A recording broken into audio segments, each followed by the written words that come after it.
당시에 시날 왕 아므라벨과 엘라살 왕 아리옥과 엘람 왕 그돌라오멜과 고임 왕 디달이 소돔 왕 베라와 고모라 왕 비르사와 아드마 왕 시납과 스보임 왕 세메벨과 벨라 곧 소알 왕과 싸우니라. 이들이 다 시딤 골짜기 곧 지금의 염해에 모였더라.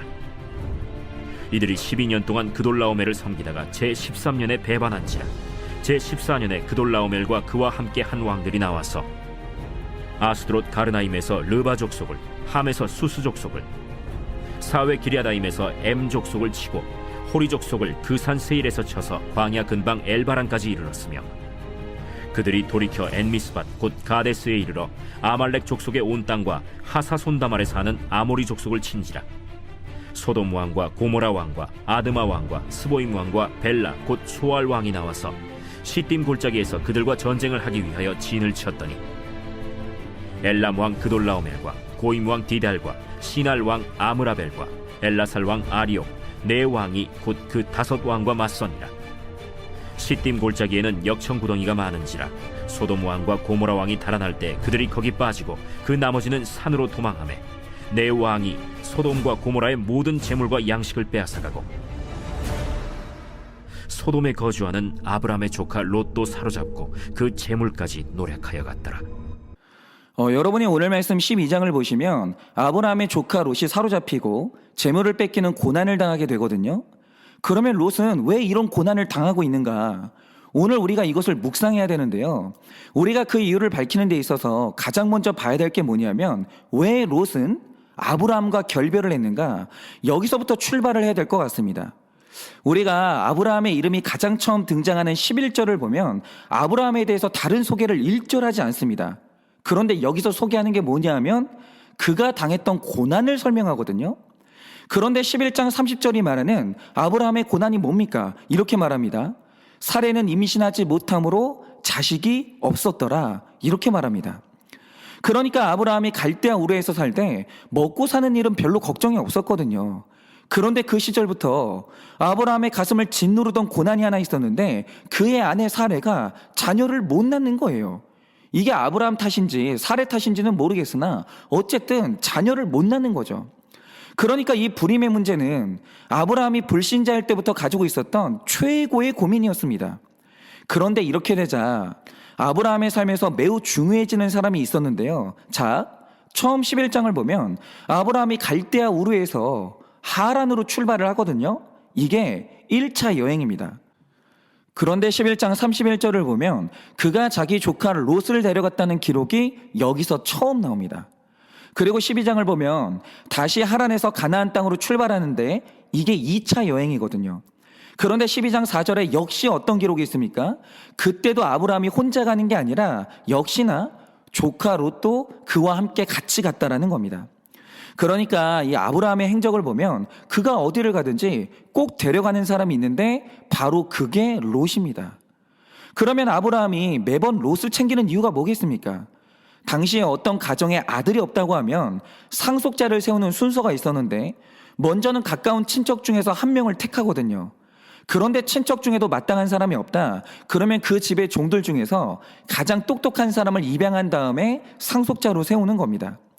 그런데 가만히 아브라함을 보면 자녀가 없는 사람이 계속해서 조카 롯을 데리고 다닌단 말이죠. 그러면 이 말 뜻이 뭐냐면 그가 어느 날부터 자신의 상속자로 조카 롯을 염두에 두고 있었다 이겁니다. 그리고 제 생각에 롯이 아브라함을 잘 따르는 걸 보면 롯 자신도 그런 기대감을 가지고 있었던 걸로 보입니다. 그런데 어느 날 여호와께서 나타나시더니 아브라함에게 하신 말씀이 뭡니까? 내가 너에게 큰 민족을 이루게 할 것인데 그 방식이 뭐냐? 반드시 네 아내 사레를 통해서 아들을 준다는 거예요. 그 사람만 너의 영적 후사라는 거죠. 다시 말해 하나님은 아브라함의 영적 후사를 선택할 때 롯이 아니라 장차 태어날 이삭을 선택한 겁니다. 롯이 아니에요. 그런데 아브라함이 이걸 안 믿으면 모르겠지만 믿는다고 할 때 일어난 일이 뭐겠습니까? 이제 롯은 상속자가 될 가능성이 완전히 없어진 거예요. 그런데 내가 아니라 이삭이 선택받았다는 사실에 대해서 롯이 완전히 마음이 상해버린 겁니다. 그래서 아브라함이 땅을 나누자고 제안하던 날 그의 곁을 완전히 떠나는 결단을 한 거예요. 그런데 제가 이걸 보면서 느낀 게 뭐냐면요. 여러분, 우리가 택자가 된다는 것은 하나님이 통치하시는 영적 가나안 땅에 들어왔다는 뜻이고 이제 하나님의 섭리 아래서 살게 됐다는 뜻이거든요. 여러분, 우리는 이제 내 맘대로는 못 삽니다. 그래서 우리 삶에서 일어나는 모든 일은 다 사람이 결정하는 것 같아도 결국에는 하나님이 이루시는 일이에요. 그런데 하나님의 섭리 아래서 종종 일어나는 일이 뭐냐면 어느 날 가인과 아벨이 제사를 드리는데 하나님이 아벨의 제사는 받으시고 가인의 제사는 거절하십니다. 그런데 우리가 신앙생활하면서 정말 중요한 게 뭐냐면 내가 아니라 다른 사람이 높임받고 다른 사람이 택함을 받을 때 이게 내 구원을 위한 하나님의 섭리라고 받아들이는 거예요. 여러분, 우리가 신앙생활하면서 반드시 믿어야 되는 두 가지가 있는데요. 하나님은 100% 오르시고 하나님은 언제나 공평하세요. 그런데 하나님의 공평이 뭐냐? 하나님은 자신이 택한 사람이 가난하든 부하든 배웠든 못 배웠든 흑인이든 백인이든 황인종이든지 간에 일단 택하셨으면 구원하시고 동일한 천국의 백성이 되게 하십니다. 뭐 부자가 가는 천국이 따로 있고 가난한 사람이 따로 가는 천국은 없어요. 이 땅에서 우리가 어떻게 살았든지 간에 우리가 최종적으로 가는 천국은 공평한 거예요. 우리는 영원히 하나님과 함께 살게 됩니다. 그러니까 우리가 누릴 천국이 똑같다는 게 하나님의 공평이에요. 그런데 하나님이요, 각 사람을 구원으로 이끄시는 방법은 다 다릅니다. 그래서 가인과 아벨 두 형제가 제사를 드리던 날 아벨의 제사를 받으시는 게 아벨을 향한 구원의 방법이었고 가인의 제사는 거절하시는 게 가인을 위한 구원의 방법이었어요. 각자의 구원 방법은 다른 거예요. 그런데 하나님의 100% 오르심과 공평하심을 믿는 사람은 하나님이 저 사람과 나를 다르게 대하실 때 절대로 시험에 들지 않거든요. 그런데 이날 가인에게 나타난 모습이 뭡니까? 하나님이 자신의 제사를 거절하자 여기에 시험 든 거예요. 그리고는 생각이 꼬이기 시작하는데 하나님이 아벨만 더 예뻐하시고 나는 부당하게 미워하시고 하나님은 차별하는 하나님이구나. 나는 이런 하나님은 못 믿겠다. 이러면서 결국 죄를 지었는데 그래서 그가 마지막으로 받는 벌이 뭡니까? 공동체를 떠나 땅을 유리하는 거예요. 마찬가지로 지금 우리 교회에 직분을 임명할 일이 없어서 제가 편하게 말씀을 드리는데요. 어느 교회나 가장 긴장하는 때가 언제인 줄 아십니까? 바로 직분을 임명하는 연말이에요. 왜냐? 그 교회와 당회가 고민해서 직분을 줄 때 누군가는 인정을 받고 직분을 받지만 누군가는 그렇지 못할 때가 있거든요. 그런데 여기서 가장 중요한 것은 직분자를 세우는 교회 지도자와 당회가 성도님들로부터 인정받는 게 굉장히 중요합니다. 지도자가 먼저 인정을 받아야 돼요. 우리 목사님은 사적인 관계와 욕심 때문에 사람을 세우는 분이 아니고 정말 교회를 위해 고민하고 물어가면서 사람을 세우는 분이야. 이렇게 지도자와 당회가 성도님들께 신뢰를 받는 게 가장 중요해요. 그런데 지도자가 신뢰할 만하다면 그 다음에 성도님들이 가져야 될 태도가 뭡니까? 일단 직분을 받은 사람은 은혜로 받은 직분이기 때문에 충성을 다해야 되고 내가 대단한 사람이라서 택함 받은 것처럼 교만하면 안 된다라는 거예요. 그게 무슨 권력인 것처럼 그런 식으로 행동하면 안 된다라는 거죠. 그저 겸손해야 됩니다. 그런데 이것보다 더 큰 문제는 세움을 받지 못하는 분들인데 이분들이 꼭 해야 되는 생각이 뭐겠습니까? 아직 나에게 직분을 맡기지 않으시는 그 하나님의 뜻에 대해서 신뢰를 해야 되고 내가 왜 직분을 받지 못하는지 자기 자신도 한번 돌아봐야 돼요. 그런데 직분을 받는 문제에 있어서 성숙하게 생각할 수 있으면 절대로 시험 들지 않습니다. 하나님을 100% 신뢰할 수 있으면 절대로 시험 들지 않는다라는 거죠. 그런데 어릴 때 저는 그렇지를 못했습니다. 제가 자주 말씀드리지만 저에게 쌍둥이 동생이 있는데 저는 어릴 때부터 되게 말이 많았고요. 행동이 가벼워서 사람들의 신뢰를 못 받았습니다. 그런데 동생은 어릴 때부터 진중하고 믿음이 좋아서 어른들이 정말 예뻐했거든요. 그래서 어디를 가도 꼭 어른들이 자기 딸을 소개시켜 주려고 하는 사람은 제가 아니라 제 동생이었습니다. 그리고 특히 우리 교회 전도사님들이 제 동생을 정말 예뻐했어요. 그러니까 전도사님들이 제 동생에게 늘 하는 말이 뭐였었냐면 야 너는 나중에 꼭 목회자 되라. 너 꼭 신학교 가라. 이렇게 말씀을 많이 하셨거든요. 그런데 옆에 있는 저에게는 신학교 가라는 말을 하는 전도사님이 아무도 없는 거예요. 그러니까 벌써 거기서부터 제 심사가 꼬이기 시작했고, 제 동생과 저는 쌍둥이라서 유초등부도 같이 올라가고 중고등부도 같이 하고 청년부도 같이 하면서 늘 같은 부서에 있었는데, 쌍둥이 형제가 같은 부서에 가면 꼭 일어나는 일이 뭐냐? 제가 형인데 그 부서의 회장은 항상 제 동생이 되는 거예요. 사람들이 제 동생한테 표를 몰아주는 거죠. 그런데 여러분, 지금 제가 드렸던 제 삶을 다 이야기를 해드렸잖아요. 그런데 이게 차별입니까? 아니요. 만약에 저라도 이런 상황이면 제 동생 뽑아요. 저처럼 가벼운 사람, 저의 리더로 안 뽑습니다. 그런데 그때는 제 자신을 객관적으로 보지 못했기 때문에 왜 하나님은 항상 동생만 예뻐하냐고, 왜 전도사님들은 동생만 편애하냐고 그렇게 억울해하면서 사람들을 원망했습니다. 그런데 이게 해결되지 않으니까 커서는 어떤 일이 일어나냐? 아니, 내가 볼 때는 내 아버지도 열심히 목회하고 정직하게 목회를 하는데 왜 우리 아버지 교회는 성장을 안 하는데 다른 교회는 대형 교회가 되는가? 저는 이게 그렇게 불공평하게 느껴지는 거예요. 그런데 제가 나중에 대형 교회 목사님들을 섬겨보니까 또 그분들은 대형 교회를 맡으실 만한 이유가 있더라고요. 그렇다고 작은 교회 목사님들이 부족한 것도 아니고 전부 다 공평하신 하나님의 구원의 섭리예요. 그런데 그때는 이게 안 믿어지니까 전부 다 불공평의 문제로 인식이 되고, 그러니까 엄청나게 화가 났는데, 그러면 일어난 일이 뭔지 아십니까? 이제 내가 가지고 있던 믿음을 버리게 되고, 더 큰 문제는 내가 속한 공동체를 떠나게 되는 거예요. 나를 인정해주지 않은데 내가 뭐하러 그 공동체에 있어요. 떠나게 되는 거죠. 그러니까 매년 연말이 되면 이 직분의 문제 때문에 시험 들어서 공동체를 떠나는 분들이 얼마나 많은지 모릅니다. 그런데 여러분이 꼭 생각해 보셔야 되는 게요, 저는 성도님들이 공동체를 옮길 수는 있다라고 생각합니다. 그런데 이때 기준이 뭐냐? 내가 다니는 교회가 올바른 말씀이 증거되고 있는데 말씀의 문제 말고 인간관계의 문제나 직분의 문제 때문에 옮기신다고 하면 저는 그거 말리고 싶습니다. 여러분, 그런 문제는요, 내가 변하고 내가 성숙해져야 해결되는 문제지 공동체를 떠난다고 해결되는 문제가 정말 아니거든요. 그런데 이런 문제로 이 신앙에서 떠나고 공동체를 떠날 때 그때 일어날 수 있는 일이 뭐겠습니까?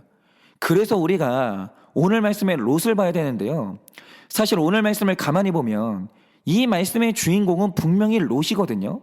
그런데 재미있는 것은 전체 말씀에서 롯에 대한 말씀은 12절 딱 한 구절밖에 안 나옵니다. 그러면 나머지 내용은 뭡니까? 지금 롯이 머물고 있는, 원래 공동체를 떠나서 지금 롯이 머물고 있는 거대한 구조를 말하는 거예요. 다시 말해서 롯이 아브라함과 함께 있을 때는 그들을 구원으로 이끄는 구속사의 구조 혹은 언약의 구조 안에 있었거든요. 그런데 오늘 말씀에서 롯은 구원의 구조를 벗어나서 세속사의 구조 안으로 들어가 버린 거예요. 그러자 일어난 일이 뭡니까? 이 당시에 사해를 중심으로 동쪽에 있는 나라들이 있었고 남쪽에 있는 나라들이 있었거든요. 그런데 이 모든 나라를 장악한 가장 강한 왕이 1절에 나오는 엘람 왕 그돌라오멜이었습니다. 그래서 근동의 모든 나라가 12년간 그에게 세금을 바치면서 섬기고 있었거든요. 그런데 13년째가 되는 어느 날 남쪽에 있던 나라들이 4절 말씀처럼 동맹을 배반한 겁니다. 그러자 1절 말씀처럼 엘람 왕의 연합과 2절 말씀처럼 남쪽 국가의 연합이 전쟁을 시작했는데, 바로 여기에 롯이 살고 있는 소돔과 고모라의 왕이 휘말린 거예요. 이 전쟁 속으로 들어간 거죠. 그런데 5절 이하를 보면 막상 전쟁을 시작했는데 엘람 왕이 얼마나 강한지 상대가 안 되는 겁니다. 그래서 소돔과 고모라는요, 완전히 박살이 납니다. 깨져요. 여러분, 그런데 이건 딱 봐도 개인과 개인의 충돌이 아니라 거대한 구조와 구조의 충돌이거든요. 그런데 이 충돌에서 롯이 전쟁에 참가한 것도 아니고 누구 편을 든 것도 아니에요. 그냥 그 구조 안에 속해만 있었거든요. 그런데 그러니까 일어난 일이 뭡니까? 내가 속한 구조가 무너지니까 그 속에 있던 롯도 사로잡히고 재물을 전부 다 뺏기는 거예요. 그러니까 새우 한 마리가 있는데 거기서 거대한 고래 2마리가 충돌을 하잖아요.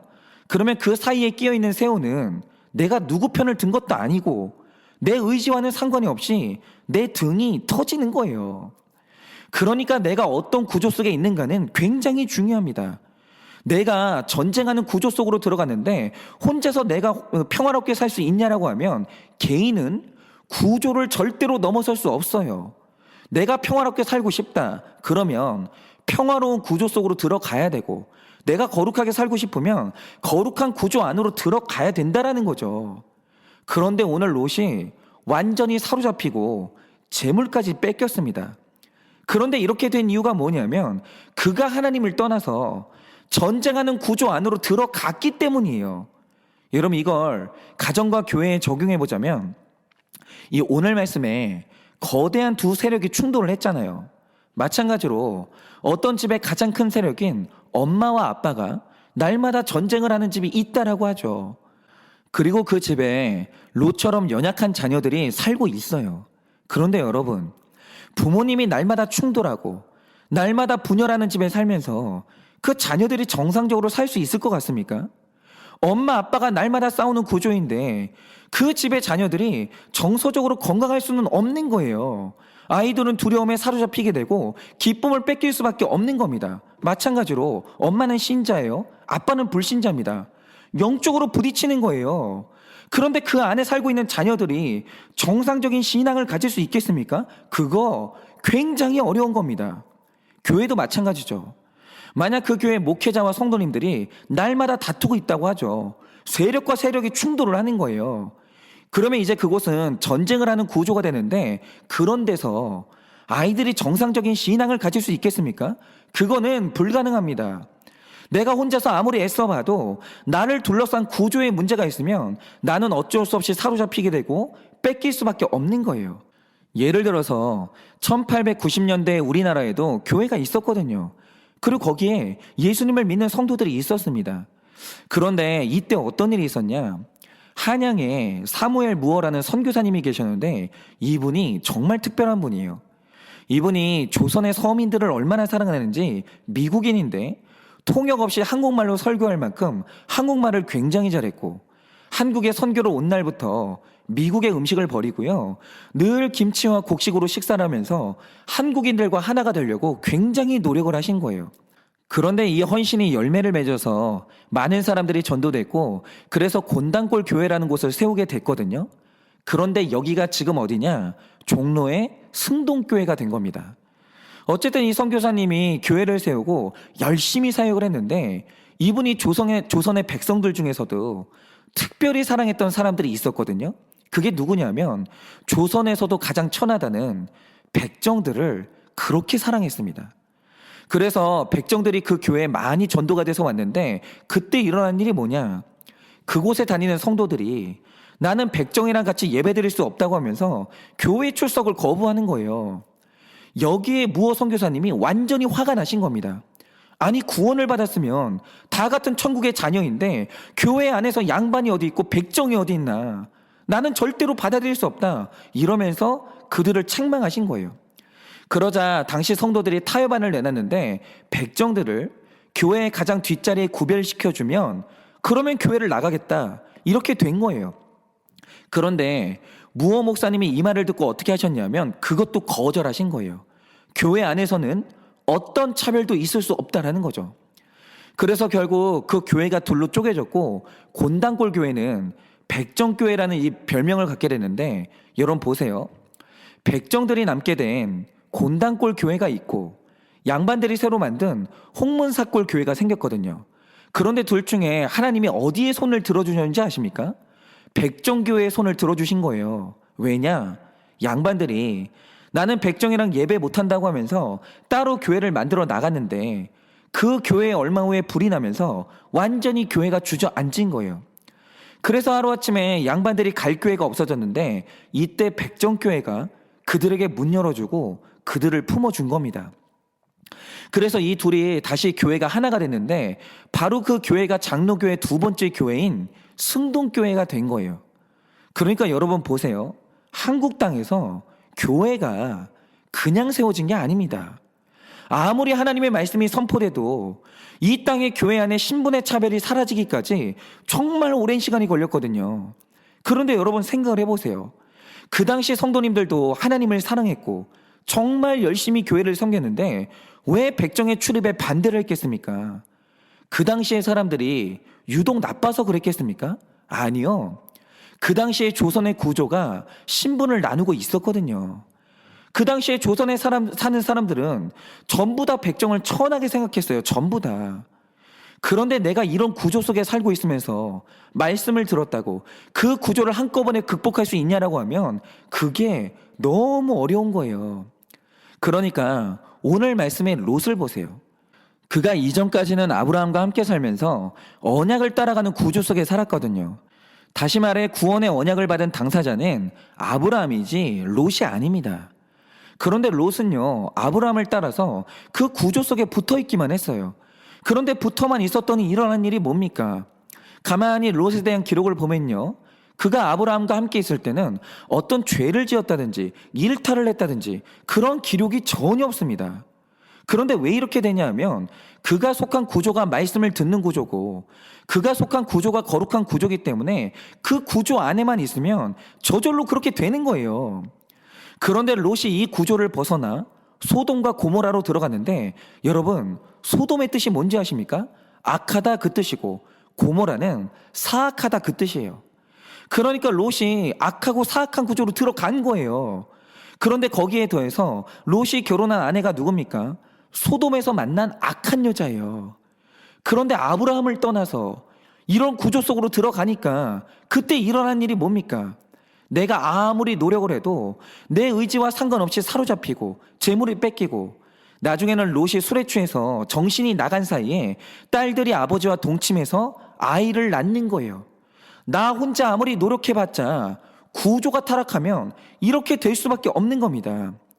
그런데 이렇게 롯의 인생에 급격히 죄가 많아지는 이유가 뭐냐면 그가 악한 구조로 들어갔거든요.